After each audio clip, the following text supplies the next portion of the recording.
Hola, bueno, sé que el titular a muchos os habrá asustado, os habrá parecido una barbaridad de Rafapal,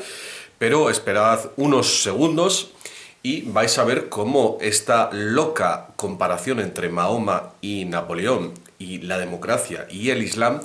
a lo mejor no es tan loca. Bueno, vamos a ir por partes. En primer lugar, Napoleón y Mahoma son dos guerreros. Eso yo creo que lo tiene todo el mundo claro. Evidentemente, Mahoma se ha revestido, desde luego para los musulmanes lo es una persona religiosa. En principio Napoleón no lo es, aunque según bastantes estudiosos tiene una connotación, llamémosle espiritual, en este caso pagana, porque en un momento de su vida le atribuyeron cualidades del dios Apolo y el hecho de que se convirtiera en emperador tiene una connotación religiosa porque los emperadores, como sabéis, se distinguen de los reyes en que su poder procede de Dios. Es decir, tienen una autoridad pareja al papado. En el caso de Mahoma, Mahoma se reconoce como una figura política y religiosa, en tanto en cuanto da inicio al imperio musulmán, que como vemos ahora mismo se está poniendo en duda que realmente sea así, al menos desde el principio. Pero bueno, en eso están los dos, digamos, en consonancia. Son autoridades políticas y hasta cierto punto religiosas. La mayor similitud que tienen ambos líderes, aparte de que desarrollan su actividad dentro de un campo cristiano, dentro de un espacio cristiano, modificándolo, aunque es verdad, también hay que decir que, bueno, pues en esa época la cristiandad era gran parte del mundo, llamémosle civilizado, dejando al margen Asia. Pero ambos tienen en común, como digo, el que cambian la ley, acaban con el derecho natural.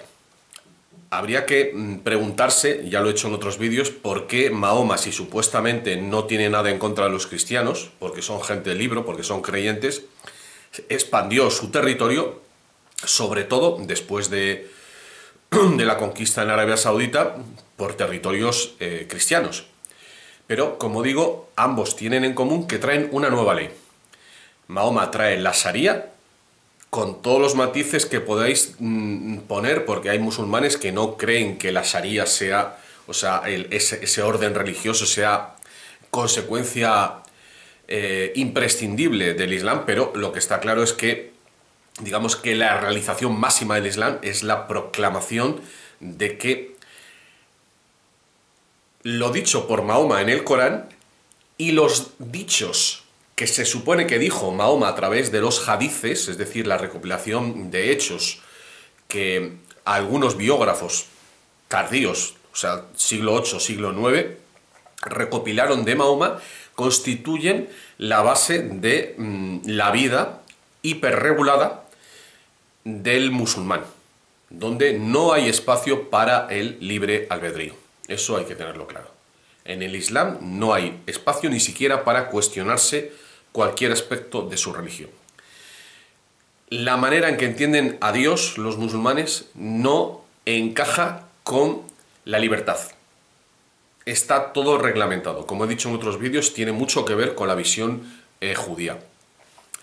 Frente a esto, Napoleón, que es el corolario de la Revolución Francesa, de ese nuevo tiempo que impuso un nuevo calendario durante un tiempo, cosa que Mahoma también hace, en el que la razón sustituye a la religión, ¿vale? Y en base a eso, los derechos constitutivos del ser humano, en tanto en cuanto Dios le ha otorgado el libre albedrío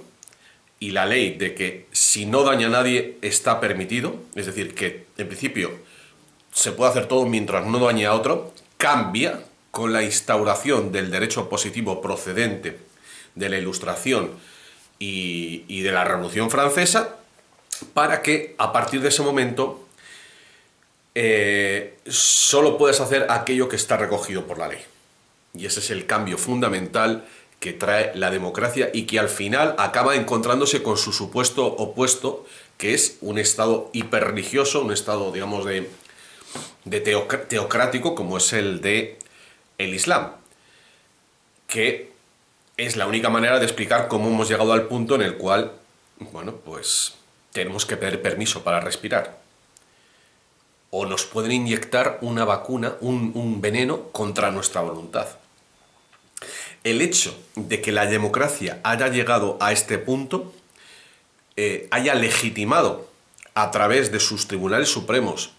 a través de sus políticos supuestamente elegidos democráticamente y con ese pensamiento de que la mayoría va a hacer lo correcto, por el hecho de ser mayoría, el hecho de que el sistema constitucional, es decir, de que los derechos ya no se suponen, sino que tienen que estar escritos, hace que esos derechos, que en realidad son privilegios que te da el Estado, acaben convirtiéndose en lo que pretenden ahora mismo, que es que solo te van a dejar hacer aquellas cosas que tu carné por puntos de buen ciudadano requiera o permita. Que estos conceptos que son, por otra parte, recuerdan tanto a los conceptos de la Revolución Francesa. Por el otro lado, como digo, la Sharia reglamenta toda la vida del ser humano y acaba con el libre albedrío. Con lo cual, aun viniendo de espacios radicalmente distintos, lo cierto es que la democracia y el Islam tienen un mismo objetivo, que es acabar con el libre albedrío y acabar con el cristianismo porque, como digo, la noción del Dios bueno, del Dios amor, del Dios que ha hecho a los seres humanos a su imagen de semejanza y que confía en ellos, en su libre albedrío, se modifica sustituyendo a Dios, en este caso por la razón que lo conoce todo, el ojo de todo lo ve, que toma el control de nuestras vidas. Y por otro lado, este lado de este profeta que adora a un dios, y esto hay que decírselo a los musulmanes, que probablemente no lo sepáis, pero Alá formaba parte de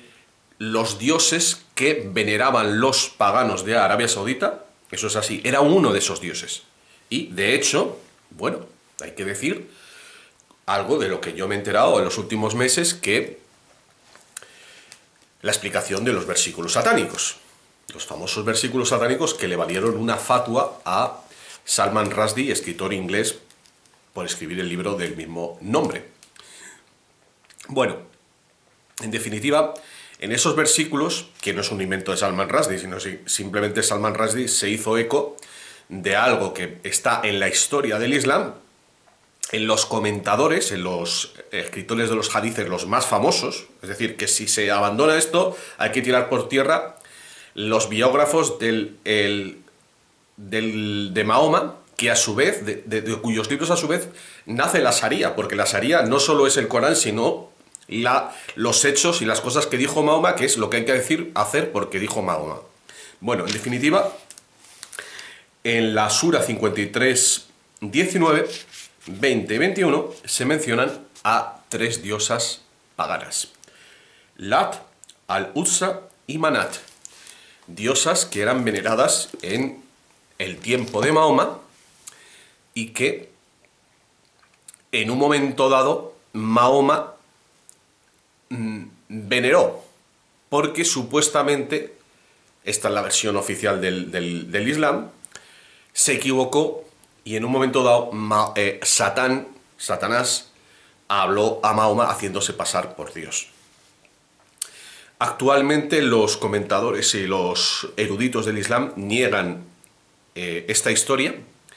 pero lo cierto es que está, no como le ha contado, pero sí que aparecen los nombres de estas diosas, lo cual es absurdo, porque el mencionar a estas diosas y decir que ¿qué os parecen?, no viene a cuento, puesto que si de algo presume el Islam es del no asociacionismo. Es decir, el politeísmo es lo peor que pueden encontrar. De hecho, le echan en cara al cristianismo que se adore a Jesucristo como un Dios. No conciben la Santísima Trinidad, como os he comentado anteriormente. De manera que esta historia de la adoración a unas diosas paganas, valga la redundancia, pone en duda que Mahoma, en el caso de que haya existido, haya estado comunicado siempre con Dios y que alguien, alguna entidad, se haya podido hacer pasar por Dios y Mahoma se lo haya creído. Lo cual encaja con el último argumento de este vídeo, que es que tanto Mahoma como Napoleón han estado manipulados. Napoleón claramente por los masones, él mismo lo era, es una cosa que hoy día está totalmente reconocido.